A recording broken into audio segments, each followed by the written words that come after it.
ಮಾಡಿದೀನಿ. ಬೇರೆ ಹೊಲ ತಗೊಂಡು ಗುತ್ತಿ ತಗೊಂಡು ಸ್ವಂತ ಮಾಡಿದೀನಿ. ಓಕೆ, ಏನ್ ಪ್ರಾಡಕ್ಟ್ ಯೂಸ್ ಮಾಡಿದ್ರಿ? ಹೇಗೆ ಬೆಳೆ ಸ್ಟಾರ್ಟ್ ಮಾಡಿದ್ರಿ? ಸ್ಟಾರ್ಟಿಂಗ್ ಅಲ್ಲಿ ನಾನು ಈ ಕಲ್ಟಿವೇಟರ್ ಬೇಸಾಯ ಅಂತ ಹೇಳ್ತೀವಲ್ಲ, ಬೇಸಾಯ ಅಂತ ಬೇಸಾಯ ಮಾಡಿಸಿದೆ. ಬೇಸಾಯ ಮಾಡಿದ್ಮೇಲೆ ಈ ಗ್ರಾನ್ಯೂಲ್ಸ್ ಏನಿದೆ ಚೆಲ್ಲಿದೆ. ಫಸ್ಟ್ ಹಾಕಿದ್ರಿ ನೀವು? ಅಂದ್ರೆ ಜೋಳ ಹಾಕೋದಕ್ಕಿಂತ ಅಂದ್ರೆ ಏನು ಬಿತ್ತನೆ ಮಾಡಿದ್ರೆ ನನಗೆ ಸೈಂಟಿಫಿಕ್ ಇದು ನಮ್ಗೆ ಲಿಖಿತ ಅವರು ನನಗೆ ಸ್ವಲ್ಪ ಮಾಹಿತಿ ಕೊಟ್ಟಿದ್ರು. Okay okay. ಭೂಮಿ ಗ್ರಾನ್ಯೂಲ್ಸ್ ಇದು ಭೂಮಿಯಲ್ಲಿ ಸಾರಾಂಶ ಅಂದ್ರೆ ಹಾಕ್ಬೋದು ಅಂತ ಹೇಳಿದ್ರು. Okay okay. ನಾನು ಅವಾಗ ಏನ್ ಮಾಡಿದೆ, ನಾನು ಸ್ವಲ್ಪ ಹಾಕಿ ನೋಡೋಣ, ಟ್ರಯಲ್ ನೋಡೋಣ ಅಂತ ಏನ್ ಮಾಡಿದೆ, ಆ ಗ್ರಾನ್ಯೂಲ್ಸ್ ಯೂಸ್ ಮಾಡಿದೆ. ಓಕೆ. ಗ್ರಾನ್ಯೂಲ್ಸ್ ಯೂಸ್ ಮಾಡಿದ್ಮೇಲೆ ಯೂಸ್ ಮಾಡಿ ಮತ್ತೆ ಸ್ಟಾರ್ಟಿಂಗ್ ಗೊಬ್ಬರಗಳಲ್ಲಿ ಯೂಸ್ ಮಾಡಿದೆ. ಫಸ್ಟ್ ರೌಂಡ್ ಯೂಸ್ ಮಾಡಿದೆ.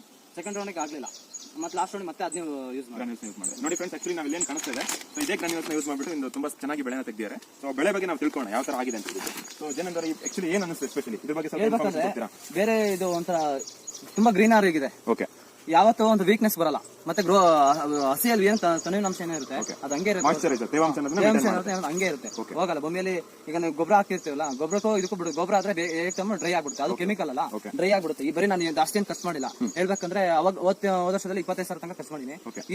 ಇದ್ರಲ್ಲಿ 12,000 ತನಕ ಖರ್ಚು ಮಾಡಿ ಅಂದ್ರೆ ಅರ್ಧಕ್ಕರ್ಧ ನೀವು ಅಮೌಂಟ್ ಸೇವ್ ಮಾಡಿ ತುಂಬಾ ಸೇವ್ ಮಾಡಿದ್ದೀನಿ. ಮತ್ತೆ ನಿಮ್ಗೆ ಈ ಡಿಫ್ರೆನ್ಸ್ ಎಲ್ಲ ಅಬ್ಸರ್ವ್ ಮಾಡೋದೇನು ಅಂತಂದ್ರೆ, ಸೊ ನಿಮ್ಗೆ ಬೆಳೆನೂ ಕೂಡ ತುಂಬಾ ಚೆನ್ನಾಗಿ ಬಂದಿದೆ. ಇದೇನಂದ್ರೆ ತುಂಬಾ ಗ್ರೀನರಿ ಇದೆ. ಅವಾಗಿಂತ ತುಂಬಾ ಖುಷಿ ಆಗುತ್ತೆ, ತುಂಬಾ ಹಸಿರಾಗಿದೆ. ಈಗ ಇದು ಹೇಳ್ಬೇಕಂದ್ರೆ ಅದು ವೈಟ್ ಆಯ್ತು, ಇದು ಹಸಿರಾಯ್ತು. ಈ ಮಾತೇನಿದೆಯಲ್ಲ, ಇದೆಷ್ಟು ಇದು ಏನ್ ತೆನೆ ಏನಿದೆಯಲ್ಲ, ಇದೆಷ್ಟು ಹಸಿರಾಗಿರುತ್ತೆ, ವೈಟ್ ಕಾಣುತ್ತೆ, ಅಷ್ಟ ತನಕ ಗ್ರೋತ್ ಸೈಜ್ ಇನ್ನು ದಪ್ಪ. ಇದು ಜೋಳ ಸೈಜ್ ಏನಿದೆ ದಪ್ಪ ಆಗುತ್ತೆ. ಫ್ರೆಂಡ್ಸ್, ಆಕ್ಚುಲಿ ಜೋಳ ಡಿಫ್ರೆನ್ಸ್ ಅರ್ಥ ಮಾಡಿಸ್ತೀನಿ ನಾನು ನಿಮಗೆ. ಸೊ ಇಲ್ಲಿ ಸ್ಟಾರ್ಟಿಂಗ್ ಇಂದ ಕೂಡ ಜೋಳದ ಕಾಳು ಸ್ಟಾರ್ಟ್ ಆಗಿದೆ. ಅಂದ್ರೆ ಇಲ್ಲಿ ಎಂಡಿಂಗ್ ಇಂದ ಎಂಡಿಂಗ್ ತನಕ ಸೊ ಜೋಳದ ಕಾಳುಗಳು ಸಿಗುತ್ತೆ. ಅಂದ್ರೆ ನಾವು ಏನ್ ಅರ್ಥ ಮಾಡ್ಕೋಬಹುದು ಅಂತಂದ್ರೆ, ಸೊ ತುಂಬಾ ಚೆನ್ನಾಗಿ ಇಳುವರಿ ಸಿಗುತ್ತೆ. ಮತ್ತೆ ಜೋಳ ಸೈಜು ಕೂಡ ಏನ್ ನಾವು ಸೊ ವೇಟ್ ನ ಎಕ್ಸ್ಪೆಕ್ಟ್ ಮಾಡ್ತೀವಿ, ಆ ವೇಟ್ ಕೂಡ ಸಿಗುತ್ತೆ, ಮತ್ತೆ ಸೈಜು ಕೂಡ ಸಿಗುತ್ತೆ. ಸೊ ಜನರು ಏನ್ ಹೇಳ್ತಾರೆ ಅಂತಂದ್ರೆ, ಸೊ ಈಗ ತುಂಬಾ ಗ್ರೀನ್ಸ್ ಇರೋದ್ರಿಂದ ಗಿಡನೂ ಕೂಡ ತುಂಬಾ ಫಲವತ್ತಾಗಿ ಬಂದಿದೆ ಅಂತ ಹೇಳ್ಬಿಟ್ಟು ನಾವು ಇಲ್ಲಿ ಅಬ್ಸರ್ವ್ ಮಾಡ್ತೀವಿ. ಏನ್ ವೈಟ್ ಇರುತ್ತೆ ಅಷ್ಟ ತನಕ ಗ್ರೋತಿಂಗ್ ಜಾಸ್ತಿ ಆಗುತ್ತೆ, ಕಡಿಮೆ ಆಗಲ್ಲ. ಓಕೆ. ಆಕ್ಚುಲಿ ವೆಸ್ಟೀಜ್ ಅಲ್ಲಿ ಏನೇನ್ ಪ್ರಾಡಕ್ಟ್ಸ್ ಯೂಸ್ ಮಾಡಿ ನೀವು ರಿಸಲ್ಟ್ ನ ತೆಗೆದಿದ್ದೀರಾ? ವೆಸ್ಟೀಜ್ ಅಲ್ಲಿ ಯೂಸ್ ಮಾಡ್ಬೇಕಾದ್ರೆ ನಾನು ಫಸ್ಟ್ ಯೂಸ್ ಮಾಡಿದ್ದು ಗ್ರಾನ್ಯೂಲ್ಸ್. ಓಕೆ, ಗ್ರಾನ್ಯೂಲ್ಸ್ ಆಯ್ತು. ಸೆಕೆಂಡ್ ಬಯೋಫಂಗಿಸೈಡ್ ಯೂಸ್ ಮಾಡಿದೆ. ಏನಕ್ಕೋಸ್ಕರ ಯೂಸ್ ಮಾಡಿದೆ? ಬಯೋಫಂಗಿಸೈಡ್ ಅಂದ್ರೆ ಇದು ಈ ಸುಳಿ ಏನಿದೆಯಲ್ಲ ಅದು ತಿಂತಾ ಇತ್ತು. ಓಕೆ. ಆಕ್ಚುಲಿ ಸುಳಿ ಏನಿದೆ ಅಥವಾ ಮತ್ತೆ ಏನು ಎಲೆ ಇದೆ, ಲೀಫ್ ಇದೆ, ಹುಳ ಬರ್ತಿತ್ತು. ಆಕ್ಚುಲಿ ಇವರು ಸ್ಪ್ರೇ ಮಾಡೋದ್ರಿಂದ ಯಾವುದೇ ಕಾರಣಕ್ಕೂ ಒಂದೇ ಒಂದು ನಾವು ಹುಳನ ಅಬ್ಸರ್ವ್ ಮಾಡಕ್ಕಾಗಲ್ಲ. ಮತ್ತೆ ಎಲೆನೂ ಕೂಡ ತುಂಬಾ ಹೆಲ್ದಿ ಆಗಿದೆ. ಸೊ ಮತ್ತಿನ್ನೇನ್ ಪ್ರಾಡಕ್ಟ್ ಯೂಸ್ ಮಾಡಿದೆ? ಎರಡು ಟೈಮ್ ಸ್ಪ್ರೇ ಮಾಡಿದೆ, ಸ್ವಲ್ಪ ಕಂಟ್ರೋಲ್ ಬಂತು. 2 ಟೈಮ್ಸ್ ಸ್ಪ್ರೇ ಮಾಡಿದ್ರೆ ಒಂದೇ ಸಾರಿ ಸ್ಪ್ರೇ ಮಾಡಿದ್ರೆ ಅದು ಹಂಗೆ ತಿರ್ಗಾ ಜಾಸ್ತಿ ಆಗುತ್ತೆ ಅಂತ ನಿಲ್ಲಲ್ಲ.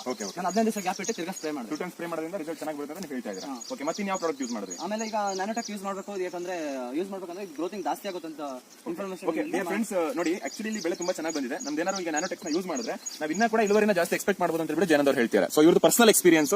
ಸೊ ಟೋಟಲ್ ಜಯನಂದ್ ಅವರು ನಿಮ್ಗೆ ಈ ಒಂದು ಬೆಳೆ ನಿಮ್ಗೆ ಎಕ್ಸ್ಪೀರಿಯನ್ಸ್ ಏನ್ ಅನಿಸ್ತಾ ಇದೆ? ಲಾಸ್ಟ್ ಇಯರ್ ಅಲ್ಲಿ ಗ್ರೋತಿಂಗ್ ಇರಲಿಲ್ಲ. ಯಾಕಂದ್ರೆ ಇಷ್ಟು ಸಣ್ಣಗೆ ಬಿಡೋದು, ಸಣ್ಣ ಬಂದ್ರೆ ನನಗೆ ಏನು ವರ್ಕೌಟ್ ಆಗ್ತಿರ್ಲಿಲ್ಲ, ಇಳುವರಿ ಇರ್ತಿರ್ಲಿಲ್ಲ. ಯಾಕಂದ್ರೆ ನಾವು ಕಷ್ಟಪಟ್ಟಿದ್ದ ಬೆಳೆಗೆ ಏನು ಲಾಸ್ ಆಗೋದು ಅಂದ್ರೆ ಫಸ್ಟ್ ಕರೆಕ್ಟಾಗಿ ಸಿಕ್ತಿರ್ಲಿಲ್ಲ. ನಾನು ಎಷ್ಟೋ ಭೂಮಿಯಲ್ಲಿ ಕಷ್ಟಪಟ್ಟು ರಾತ್ರಿ ಎಲ್ಲ ಹಗಲು ಎಲ್ಲ ಓಡಾಡಿದ್ವಿ, ಅಷ್ಟು ಫಸ್ಟ್ ಸಿಕ್ತಿರಲಿಲ್ಲ. ಈ ಸರಿ ನಂಗಿಲ್ಲ. ಈ ಸರಿ ನಾನು ಕಷ್ಟಪಟ್ಟು ಗ್ರಾನ್ಯೂಲ್ಸ್ ಎಲ್ಲ ಯೂಸ್ ಮಾಡಿದ್ರೆ ಕಡಿಮೆ ಖರ್ಚು. ಹೋದ ಸರಿ 25,000 ಖರ್ಚು ಮಾಡಿದ್ರೆ ಈ ಸರಿ 12,500 ಫಿನಿಶ್ ಆಗೋಗಿದೆ. ಆಕ್ಚುಲಿ ಅಬ್ಸರ್ವ್ ಮಾಡಿದ್ರೆ ನೋಡಿ, ಸೊ ಖರ್ಚು ಕೂಡ ತುಂಬಾ ಕಡಿಮೆ ಆಗಿದೆ, ರಿಸಲ್ಟ್ ಕೂಡ ತುಂಬಾ ಜಾಸ್ತಿಯಾಗಿ ಬಂದಿರೋದ್ರಿಂದ ಸೊ ಜಯನಂದ್ ಅವರು ಸೊ ಖುಷಿಯಾಗಿ ಇಲ್ಲಿ ಎಕ್ಸ್ಪೀರಿಯನ್ಸ್ ಶೇರ್ ಮಾಡ್ತಾರೆ. ಸೊ ಇದು ನಮ್ಮ ರಿಯಲ್ ಎಕ್ಸ್ಪೀರಿಯನ್ಸ್ ಡಿಯರ್ ಫ್ರೆಂಡ್ಸ್. ಹೇಳ್ಬೇಕಂದ್ರೆ ಎಲ್ಲರಿಗೂ ಈಗ ಗೌರ್ಮೆಂಟ್ ಒಂದು ರೈತರಿಗೆ ಹೇಳ್ಬೇಕಂದ್ರೆ ಗೌರ್ಮೆಂಟ್ ಗೊಬ್ಬರ ಯೂಸ್ ಮಾಡೋದಕ್ಕಿಂತ ಈ ಗ್ರಾನ್ಯೂಲ್ಸ್ ನ್ಯಾಚುರಲ್ ಪ್ರಾಡಕ್ಟ್ ಯೂಸ್ ಮಾಡಿದ್ರೆ ನಾವು ಇಳುವರಿಯನ್ನು ತುಂಬಾ ಚೆನ್ನಾಗಿ ತಗೋಬಹುದು. ನಾವು ಮತ್ತೆ ಒಳ್ಳೆ ರೈತ ಆಗಿ ಕೂಡ ಇಲ್ಲಿ ಗ್ರೋತ್ ಆಗಲಿ. ಭೂಮಿಯಲ್ಲಿ ಏನು ಎಫೆಕ್ಟ್ ಆಗಲ್ಲ. ಅಸ್ಕರೋಗ ಏನು ಬರುತ್ತೆ ಅಂದ್ರೆ ಇದರಿಂದನೇ ಬರೋದು. ಭೂಮಿಯಲ್ಲಿ ಸಾರಾಂಶ ಇರಲ್ಲ, ಇದು ಯೂಸ್ ಮಾಡಿದ್ರೆ. ಸೂಪರ್ ಜಯನಂದ್ ಅವರೇ, thank you so much for the great experience.